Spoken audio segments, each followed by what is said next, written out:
katram Latvijas iedzīvotājam savu mākslinieku. Tieši tāpat, kā gandrīz ikvienam sabiedrības loceklim ir savs zobārsts, frizieris, santehniķis un automehāniķis.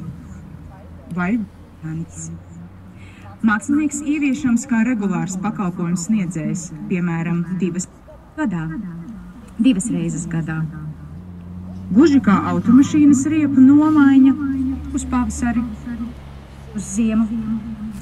Iedzīvotāji mājās esošos mākslas darbus nomaina ar jauniem. Protams, par samaksu, pretī izsniedzot stingrās uzskaites kvīti. Ierosinājums paplašināms arī uz valsts, pašvaldību un privātiem uzņēmumiem. Mainīt iesakņojušos stereotipus par māksliniekiem. Šobrīd mākslinieks tiek uztverts kā bohēmists, dīvains, juceklīgs cilvēks, plānā galdiņu urbēs vai nabaks. Māksla patiesībā šeit tad ir nauda un urbi, viņš dažādi biezuma galdiņas. Ja māksliniekam ir kādi parādi, atlaist parādus. Kas tas par mākslinieku ar parādiem? Ieviest mākslinieka nodokli. Valsts maksā māksliniekam nodokli par šīs profesijas izvēli.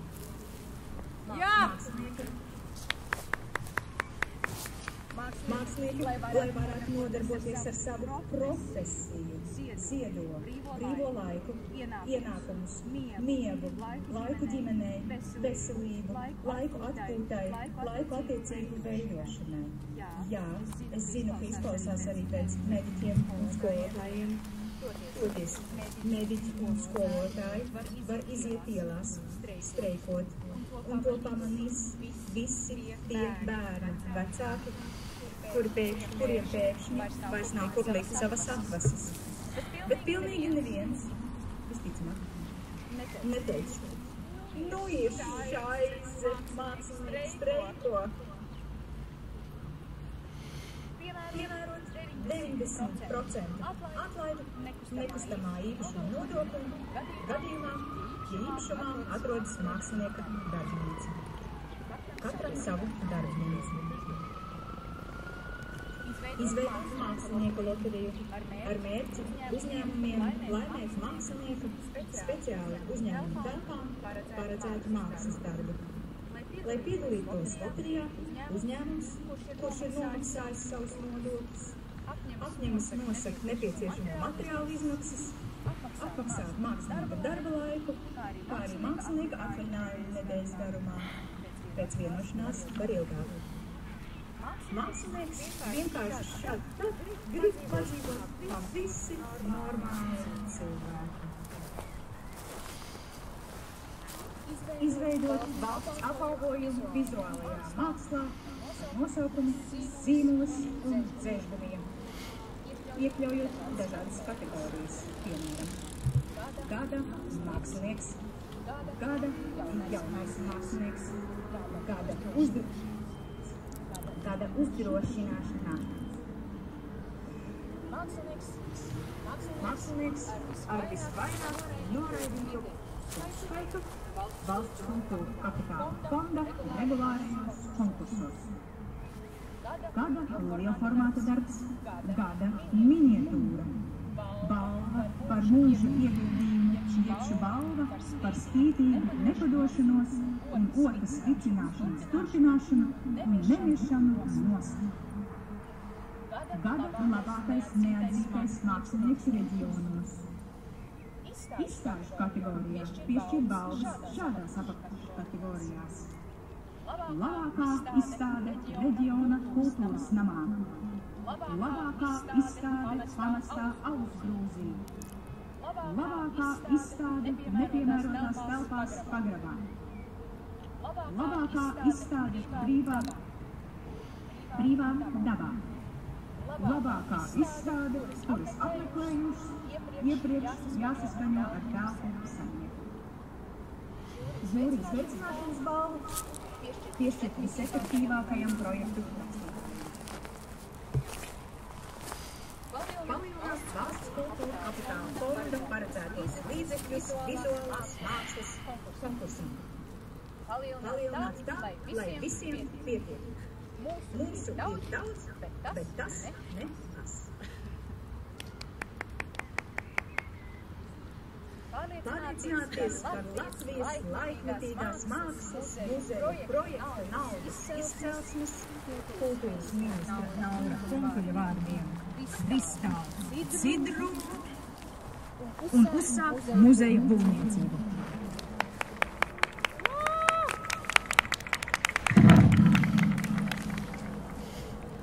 Tāpat beigt plānot, kā sameklēt finansējumu, bet ķerties klāt pie darba, atrast to finansējumu avotu un atsaldēt izstāžu zāli Arsenāls.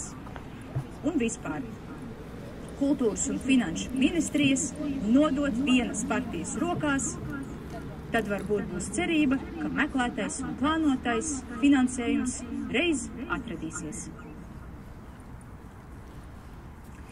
Izveidot analogu objektam 4. postaments, jeb šī The Fourth Point, kas atrodas Trafalgar skvērā Londonā.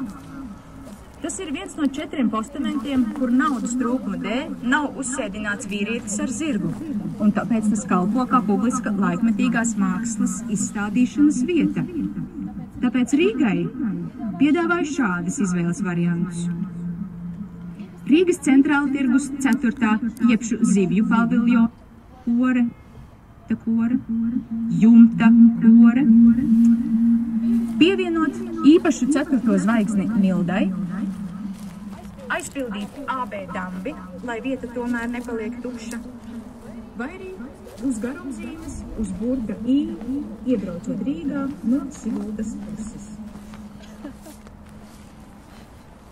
Novirzīt 1,5% no kopējām būvprojekta, jebkura būvprojekta izmaksām, ieskaitot jaunbūvi, pārbūvi un ēkas paplašināšanu, publiski pieejamiem mākslas darbiem. Jā, arī šķūnīšu būvē. Nenoviestēsim šķūnīti ar zemi.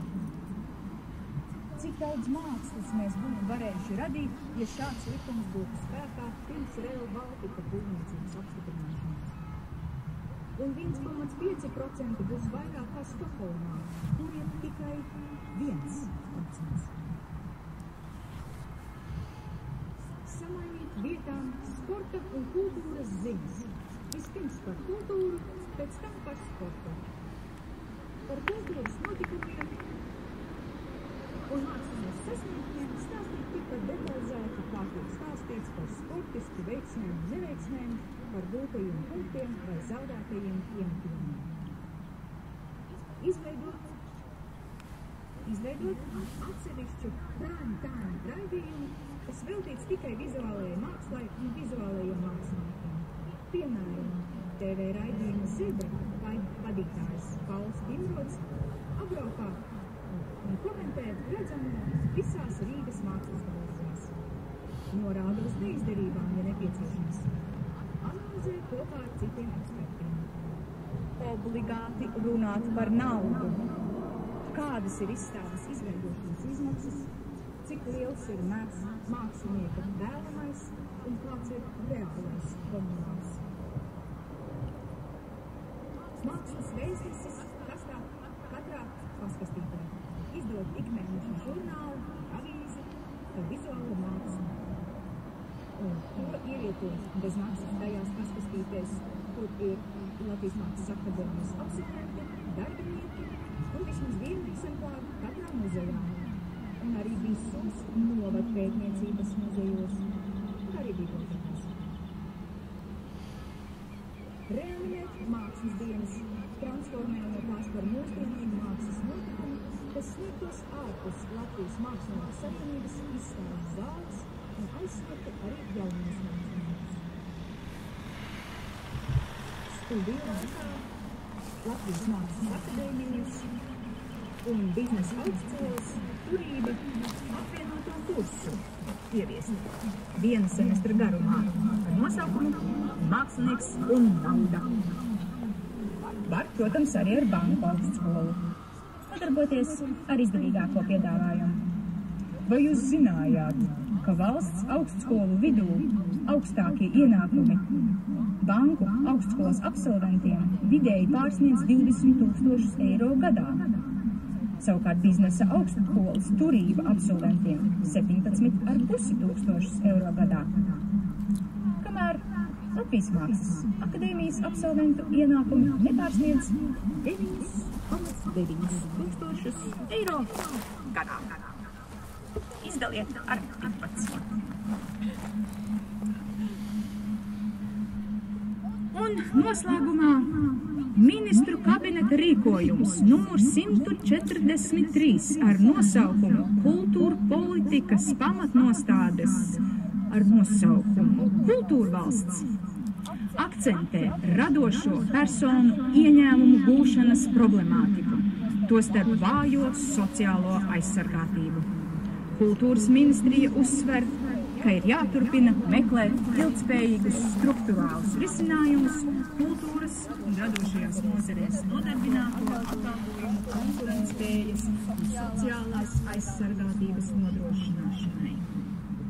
Tātad es ierosinu organizēt ilgtspējīgo struktūrālo risinājumu meklēšanu katra mēneša 8. datumā visiem iesaistītajiem satiekoties Bulduru pludmalē ar metāla detektoriem un lāpstām. Savukārt katra mēneša 28. datumā pārmeklēt Rīgas kanālu. Ja nu tie risinājumi ir tur, katram savu mākslinieku!